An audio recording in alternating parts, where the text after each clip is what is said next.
안녕하세요. 오늘의 데일리 뉴스레터에 오신 것을 환영합니다. 1. 유엔의 충격적인 성명. 2. 유엔의 이상한 계약. 3. KE의 큰 매력. 한번 진실을 알아봅시다. 치열하게 전개되는 에티오피아 내전. 최근 반군이 수도 근처까지 집결하고 있는데요. 일촉즉발의 상황이 이어지고 있습니다. 유엔군 투입도 고려되는 상황. 게다가 수도 아디스아바바가 위험에 처했다는 소문이 돌자 그들은 국가를 지원하기 위해 한국군을 동원하겠다고 말했다. 반란을 진압하기 위해 무기까지 동원할 수 있다. 무기를 제공하기 위해 한국에 막대한 예산이 배정될 수 있습니다. 유럽 전역에서 인기를 끌고 있는 KE에 눈독을 들이고 있다고 한다. 유엔은 왜 한국을 그토록 전적으로 신뢰하는가? 한국이 분연히 일어섰다고 하는데요. 한국이 에티오피아에 들어올 수 있다는 소문이 퍼지자 반군 내에서 공포가 감돌았다고 합니다. 국가 존립이 중대하고 긴박한 위험에 처해 있다. 에티오피아 법무장관은 국가비상사태 선언을 내렸는데요. 정부는 통행금지령과 시민들에게 군사훈련을 내리며 최후의 결전을 준비했습니다. 극심한 내환으로 인해 마비 상태인 에티오피아 수도 아디스아바바는 현재 반군의 위협에 많은 시민들이 공포에 질렸다고 하죠.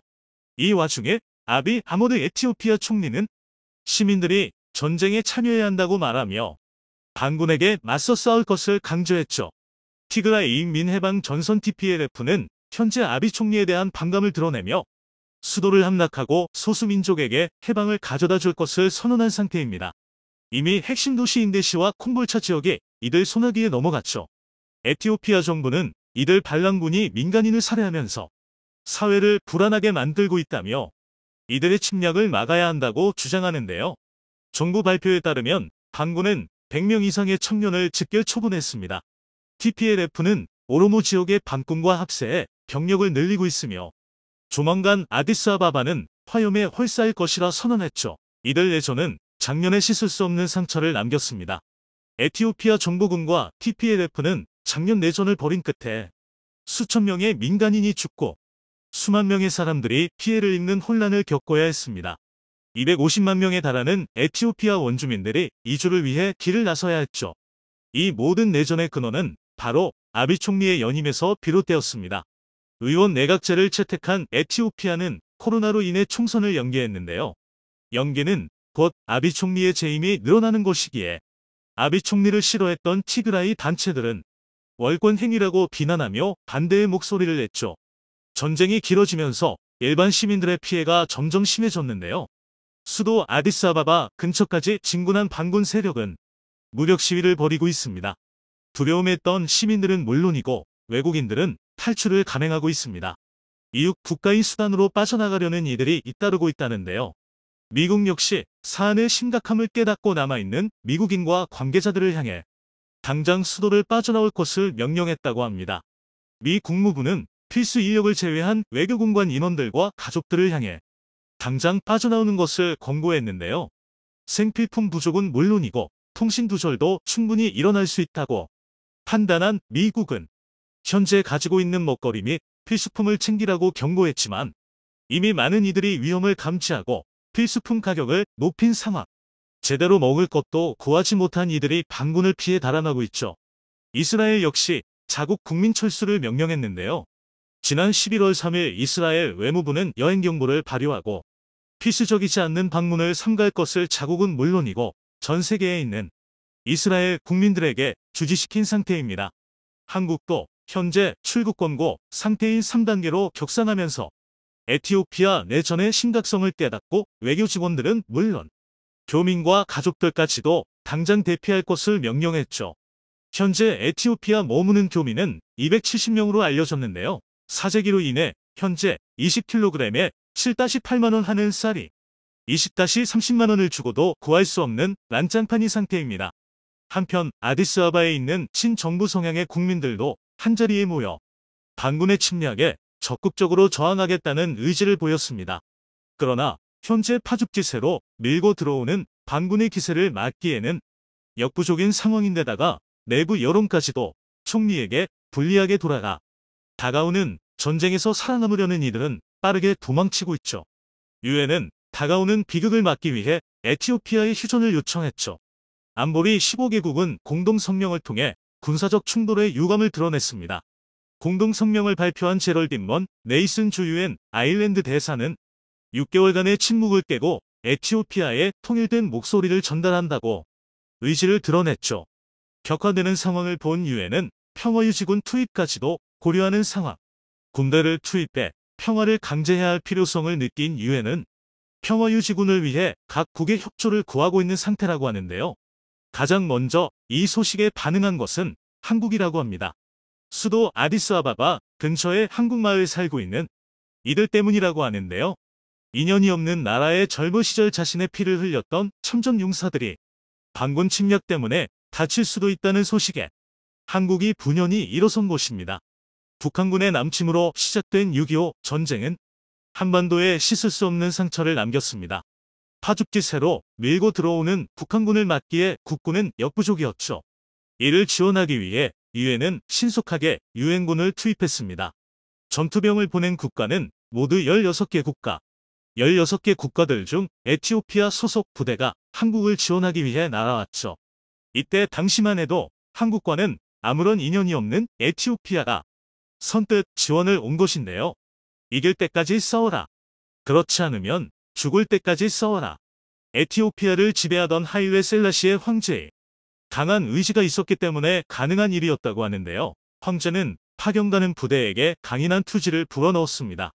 강류크느 부대라는 이명을 가진 이 부대는 혁혁한 성과를 자랑했죠.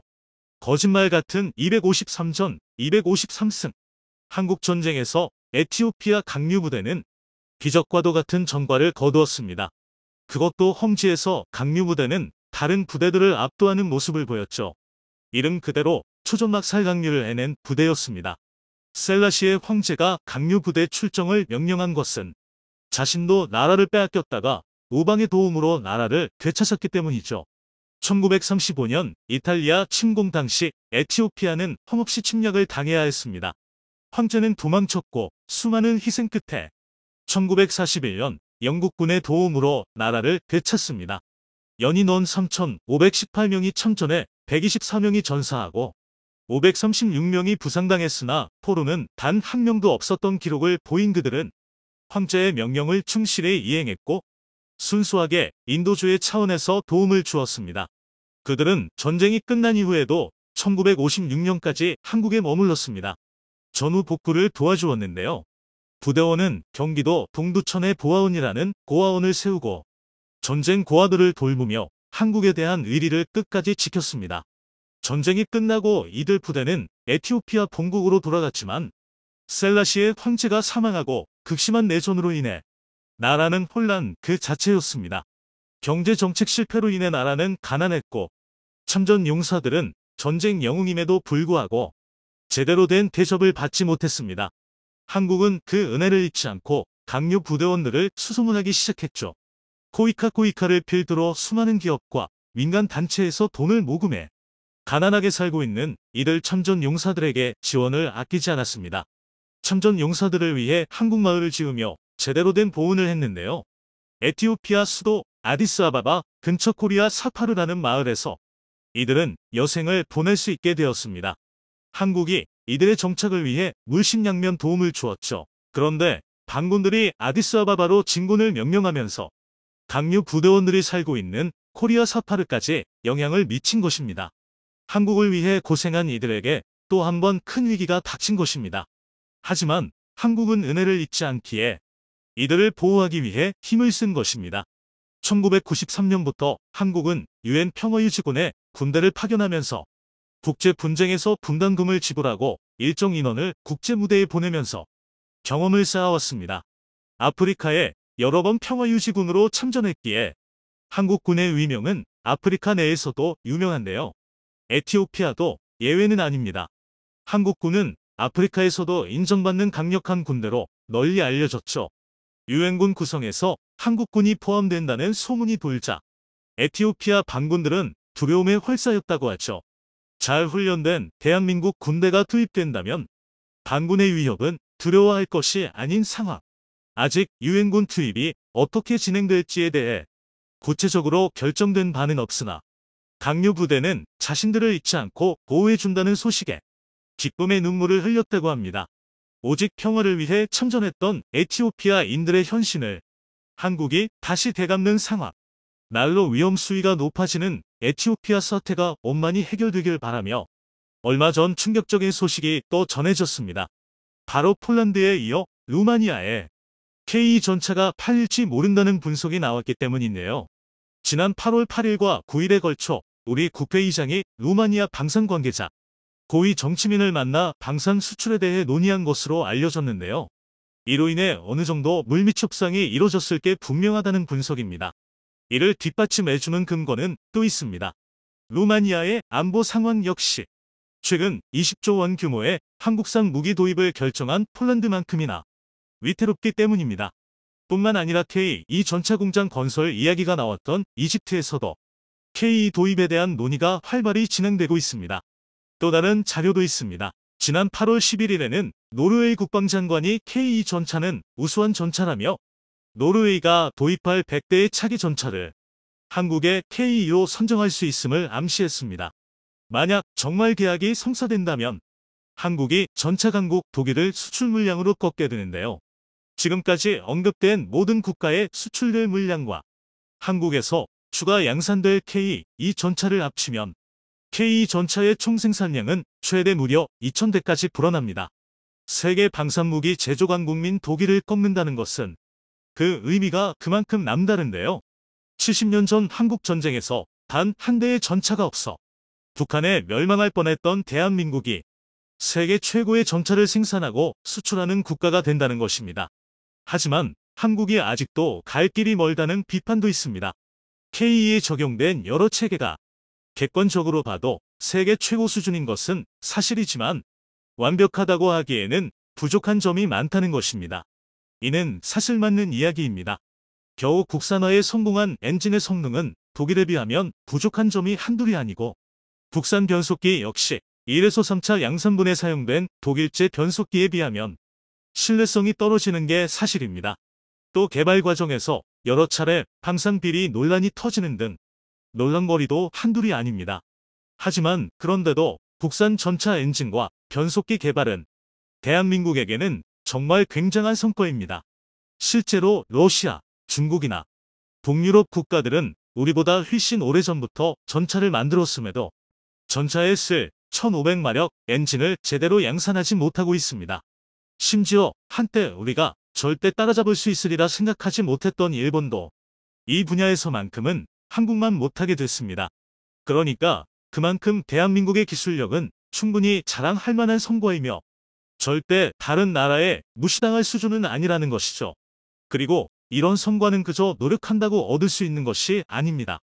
모든 나라가 더 나은 기술을 개발하기 위해 쉼없이 노력하는 상황에서 선진국의 뒤를 바짝 추적하고 심지어 제치기 위해서는 상상 그 이상의 노력이 필요한데요.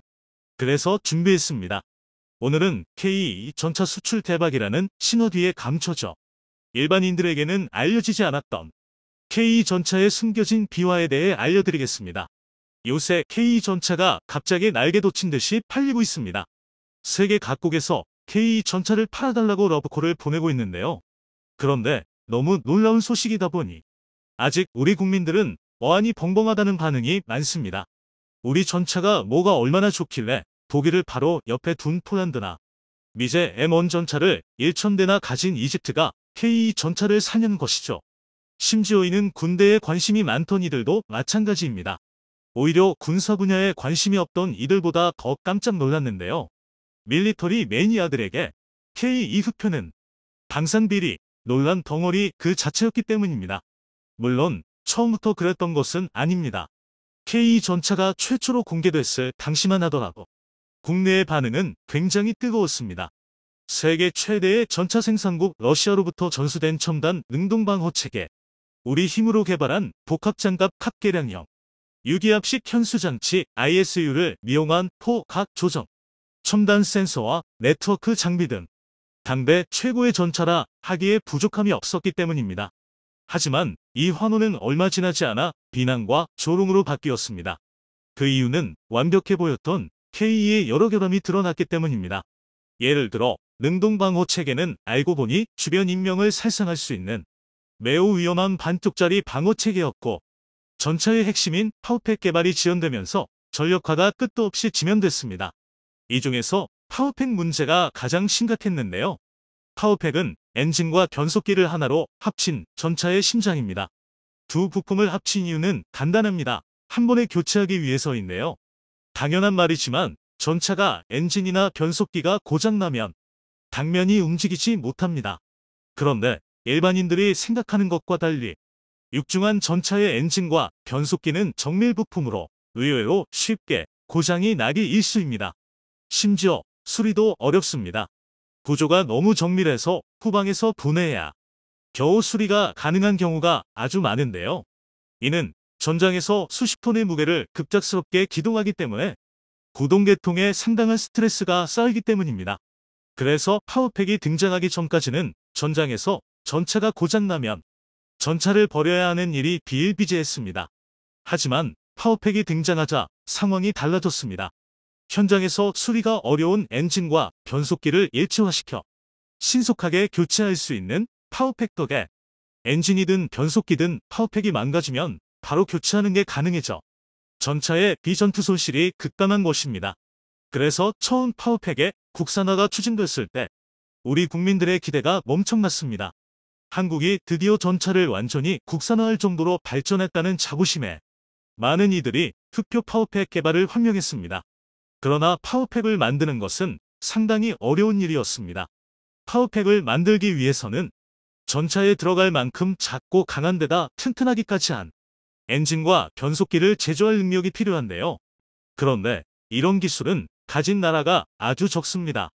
독일과 미국을 제외하면 러시아, 일본 등 엔진 개발에 막대한 예산을 쏟아붓는 강대국조차 완벽히 성공하지 못했을 정도인데요. 그래서 한국은 우리 기술로 파워팩을 만드는 것은 무리라는 전문가들의 의견을 받아들여 신뢰성을 인정받은 MTU사의 MTU-883 엔진과 랭크사의 변속기를 채용할 계획이었습니다.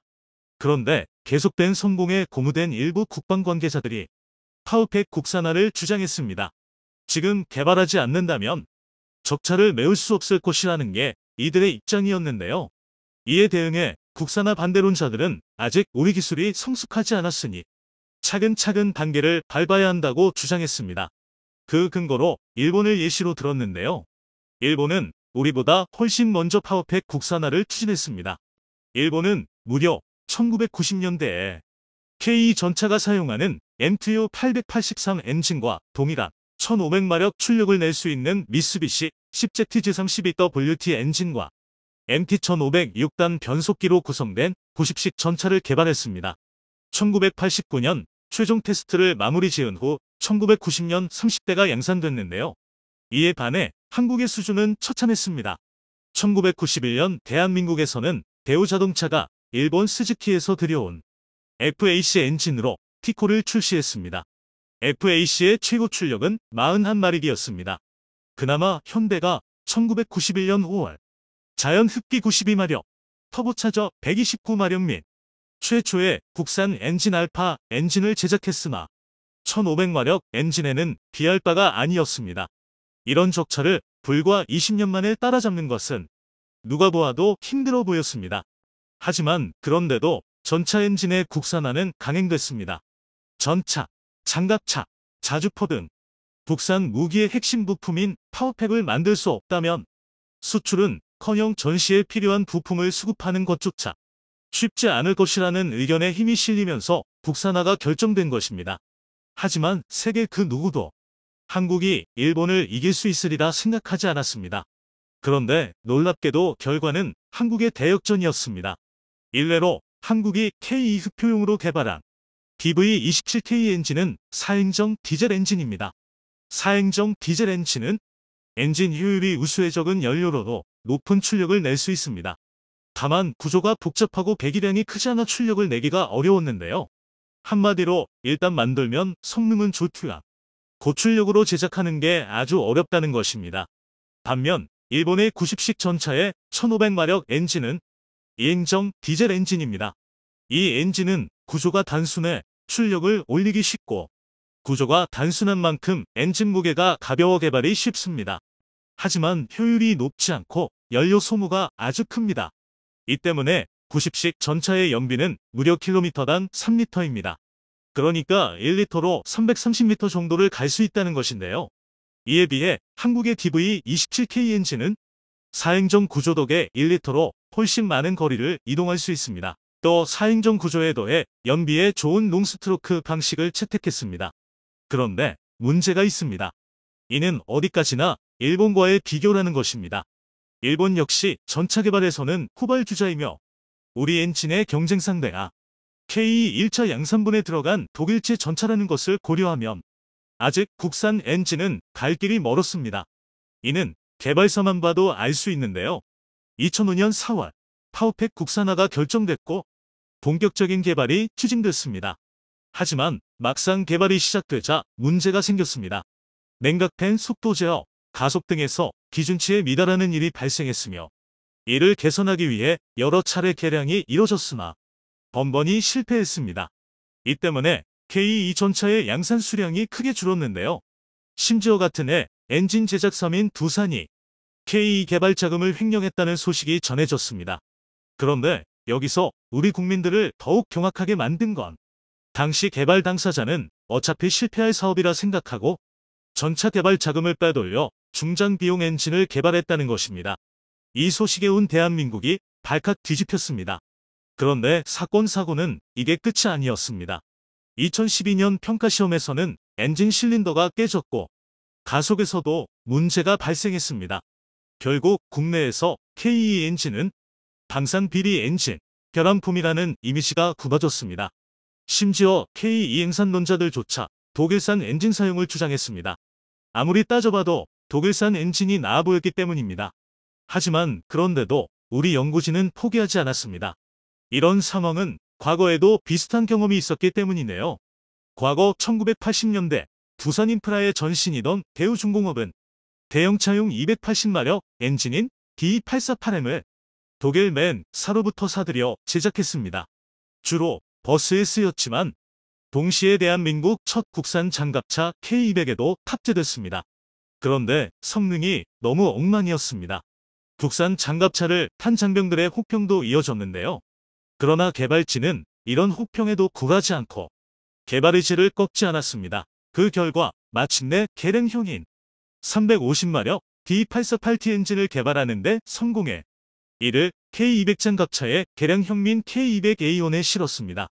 이는 정말 엄청난 진보였습니다. 여기서 한국은 멈추지 않고 더 나아가 2848T 엔진을 다시 한번 개량해 K21 보병 전투차가 쓸 750마력 D840렉스 엔진을 만든 것입니다. 그래서 개발진은 DV27K 엔진 역시 언젠가 독일제 엔진을 뛰어넘을 수 있다는 확신을 가지고 개발을 이어갔습니다. 하지만 기본적인 기술 격차가 너무 심해 실제로 한국이 독일을 따라잡을 수 없으리라는 평이 많았습니다. 그런데 반전이 일어났습니다. 명품이라던 독일산 엔진에서 결함이 우수수 터진 것인데요. 대표적으로는 내리막길에서 제동이 되지 않는 결함, 일단 기어에서 변속이 불가능한 결함, 냉각팬 모작동으로 인한 주행 도중 엔진 정지, 용접 미흡으로 인한 누유 등 명품 독일 엔진이 아니라 중국산 짝퉁 엔진 같은 결함이 속출했습니다. 사실 이건 어찌 보면 당연한 일입니다. 결국 독일산 엔진이라고 해도 사람이 만든 엔진이고 독일산이라고 언제까지 한국의 기술력을 앞지르진 않았기 때문입니다. 그리고 이 사실이 알려지면서 국산 엔진의 여론이 다시 바뀌었는데요. 어떻게든 우리 손으로 만들 수 있고 고칠 수 있는 엔진을 우리 기술로 만들 수 있어야 한다는 것을 확신하게 된 것입니다. 그 결과 지난해 티르키예가 자국의 알타이 전차에 사용할 파워팩을 우리 기술진이 만든 DV27K 엔진과 에스트 15K 변속기로 구성된 국산 파워팩으로 선정했습니다. 오랜 소름을 딛고 국산 전차 엔진이 세계 시장에 첫 발을 내디딘 것입니다. 일각에서는 한국의 파워팩이 독일산보다는 성능이 떨어진다고 주장합니다. 이런 주장이 틀린 말은 아닙니다. 하지만 수년 안에 대한민국에 그동안 보인 열정과 노력이라면 앞으로 생산될 K2 개량형과 K3 전차에 탑재될 차세대 전차에서는 세계 최강 독일조차 압도할 전차용 엔진을 개발할 수 있을 것이란 게 관련 업계 전문가들의 의견입니다. 현재의 대한민국이 모든 나라를 압도하는 기술력을 갖고 있지는 않지만 불과 10년 전에는 그들을 따라갈 수 있으리란 생각조차 못했습니다. 하지만 지금의 대한민국은 어떻게 바뀌었나요?